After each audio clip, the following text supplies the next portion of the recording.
Chers amis, aujourd'hui on va parler d'une nouvelle montre Oris très particulière, mais avant de vous en parler, j'aimerais que vous reveniez un instant en enfance, en adolescence, en jeunesse.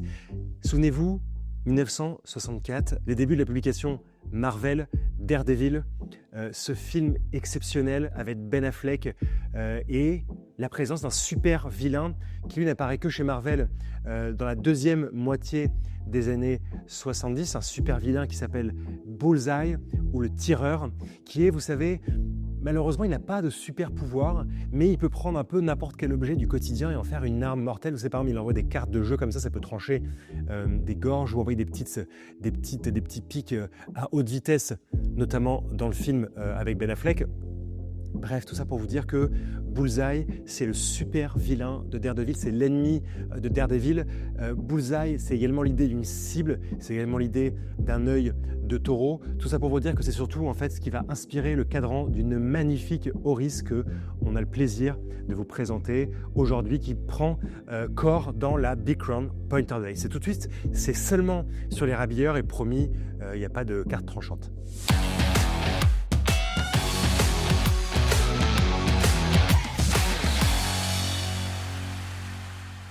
Pour commencer, chers amis, je vous remets juste ici une vidéo où j'avais le plaisir en direct de la boutique Oris Saint-Germain de vous présenter toute l'histoire d'Oris depuis le début du XXe siècle, toute sa longévité, tout ce qui fait sa caractéristique, à savoir quand même des montres toujours bon marché, produites en volume pour un peu équiper chaque citoyen d'une montre plutôt fiable. C'est ça le principe quand même, c'est qu'on produit beaucoup, mais les montres sont testées et les montres sont fiables. Ça, c'est Oris au XXe siècle, c'est toujours Oris aujourd'hui. Mais ce qui nous intéresse aujourd'hui, étant donné qu'on va parler de la Big Crown Pointer Date Bullseye, c'est le fait d'avoir une montre qui évolue depuis le milieu des années 1910 déjà, puisque en 1917, on trouvait cette première montre un peu d'inspiration militaire, de montre de pilote, avec une couronne très préhensible qu'on a appelée naturellement la Big Crown chez Oris, avec ses chiffres arabe surdimensionné, largement recouvert de radium, vraiment la montre qui était une montre outil de terrain dans l'idée qu'on a de ces premières montres bracelets souvent inspirées de faits guerriers.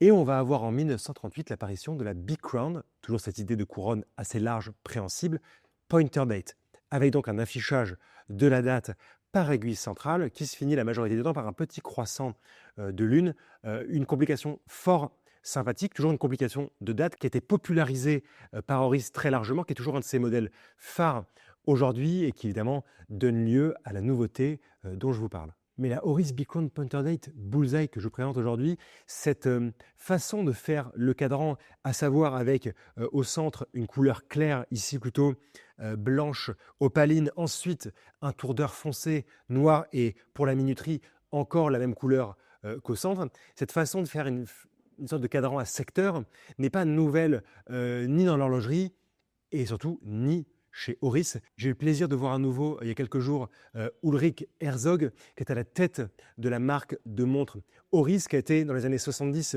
un de ceux qui va racheter la marque. À l'époque, il avait une très très belle moustache. Aujourd'hui, il ne l'a plus, mais il n'a pas perdu son sens de l'humour et surtout sa connaissance profonde de sa marque et de l'industrie suisse. Tout ça pour vous dire que quand j'étais avec Monsieur Herzog, il a sorti comme ça de son sac des catalogues d'origine des années 20, des années 30 Oris. Et parmi toutes les marques qu'Oris avait, parce que vous savez souvent on a une marque qui c'était Christian Catin, du nom des deux fondateurs, qui avait comme ça toute une myriade de marques avec des différentes pièces à proposer. Parmi ces marques, vous aviez Oris, vous aviez Orissa, vous aviez Fides, pour n'en citer que quelques-unes.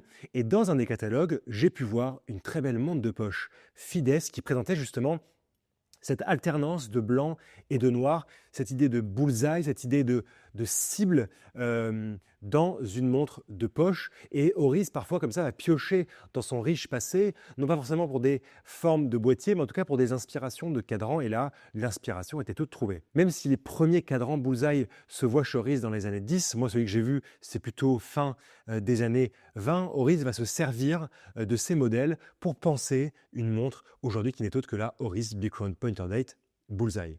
On a le plaisir de retrouver un boîtier de 38 millimètres de diamètre, ce qui est à mon sens parfait en termes de proportion, qui est couplé avec une épaisseur contenue. On va avoir, comme je le disais, le centre du cadran qui est plutôt opalin avec la mention Oris Big Crown automatique. Et juste après, en alternance, en contraste fort, on retrouve ce tour d'heure qui est noir avec des chiffres arabes en décalque blanche luminescente évidemment. Et juste après ce tour d'heure, ce bandeau noir, on va avoir la minuterie chemin de fer que j'aime tout particulièrement. Tous les repères de 5, on va avoir comme ça un petit triangle, ce qui permet que la montre soit très lisible et de remarquer, de fracturer toutes les 5 secondes évidemment en dernière instance. Et juste derrière cette minuterie chemin de fer, on va avoir en chiffres rouges l'échelle des jours du mois, évidemment de 1 jusqu'à 31 pour tout ce qui est année bissextile, pour tout ce qui est longueur de chaque mois. Je vous laisserai en référer à vos petits calculs sur vos doigts. Moi, j'ai déjà oublié personnellement. Donc, en tout cas, voilà. Ce que je veux vous dire, c'est que vous avez cette pièce qui est un modèle historique. Chez Oris, il comporte d'ailleurs toujours des petits clins d'œil à l'histoire, en particulier ces aiguilles cathédrales, ici recouvertes de matière luminescente. Et ce que j'aime, c'est le fait que l'extrémité de l'aiguille centrale de date soit peinte rouge pour aller de concert avec ces chiffres rouges. Donc vous le remarquez vraiment, vous avez plus qu'un design, plus qu'un dessin qui nous attire beaucoup, qui est le dessin bullseye, qui est le dessin de cette alternance de blanc et de noir. Vous avez quand même une montre qui est complètement lisible, qui est très lisible, qui est même plus lisible que la majorité des montres que l'on connaît, puisque le tour d'heure est directement identifié par un bandeau noir avec des chiffres qui ressortent en blanc. Évidemment, le reste du boîtier de 38 millimètres, on l'aime toujours. Vous avez les flancs de carrure qui sont polis, les cornes qui sont brossées, mais un brossé tellement délicat qu'on ne perçoit pas véritablement que c'est un brossage, plutôt un satinage si vous préférez. On va retrouver cette finition cannelée pour la lunette, cannelée tout en rondeur. Et évidemment, sur le fond de boîtier qui est en acier et en verre saphir, on va découvrir la danse de la masse oscillante, la danse du balancier de ce calibre de base Sellita, calibre Oris 754, qui nous rappelle toujours que Oris, depuis la crise du quartz, a décidé de ne faire que des montres mécaniques. D'ailleurs, au passage, belle anecdote de Monsieur Herzog, quand il a repris Oris, il a commencé à avoir quelque chose d'assez étrange dans ses clients. Il a commencé à voir que au Japon, il y avait une personne qui achetait comme ça des stocks qui restaient d'Oris mécanique. Il était assez surpris, puis il s'est rendu compte qu'en fait, cette personne a acheté plusieurs milliers de montres. Évidemment, M. Herzog a pris contact avec ce monsieur japonais qui, en fait, voulait absolument acheter des montres mécaniques. Donc, c'était un bon indicateur que les montres mécaniques n'avaient pas dit leur dernier mot par rapport aux montres à quartz. Et quand M. Herzog a commencé à n'éditer que des montres mécaniques, les autres gens dans l'industrie ont dit « Mais en fait, tu es complètement fou, évidemment ». Il avait toute sa raison et il avait raison aussi de sentir ce qui allait se passer. Oris, aujourd'hui, ce ne sont que des montres mécaniques et c'est tant mieux. Pour le reste, on a le plaisir de retrouver un magnifique bracelet Cervo Volante, vous savez, qui fait partie de ce programme qui a commencé à avoir quand même pas mal d'années, ce qui est quand même un témoignage assez important ici chez Oris d'un partenariat de sens. Ce n'est pas un partenariat qui dure 3 mois pour faire parler la presse, c'est un partenariat qui dure un peu plus longtemps, avec des chutes de cuir non utilisées qui étaient liées à l'abattage en fait, de régulation des serres en Suisse. Un très très joli bracelet noir, discret, avec le beau motif naturel du cerf et une boucle ardillon Oris. Cette nouvelle Oris Bicron Pointerdet Bullseye, elle est proposée au prix de 1 950 €. Elle est juste magnifique. Le prix est à mon sens bien placé. Même si on avait pu connaître dans les dernières années Oris avec notamment sa famille de calibre 400 qui était partie vers des prix importants, ce qui est aussi normal quand on commence à faire des mouvements qui sont beaucoup plus développés. C'est plaisir de voir quand même qu'on a tout ça d'une montre, c'est-à-dire quand même beaucoup de richesse. Un vert, saphir, bombé. On a ce cadran qui est juste pensé de la plus belle des manières. On a un boîtier qui est très bien fini. On a un bon calibre mécanique et un montage automatique suisse à l'intérieur. On a une montre qui est suisse, bien évidemment. Un très joli bracelet. Et nous sommes en dessous des 2000 €. Chapeau Oris.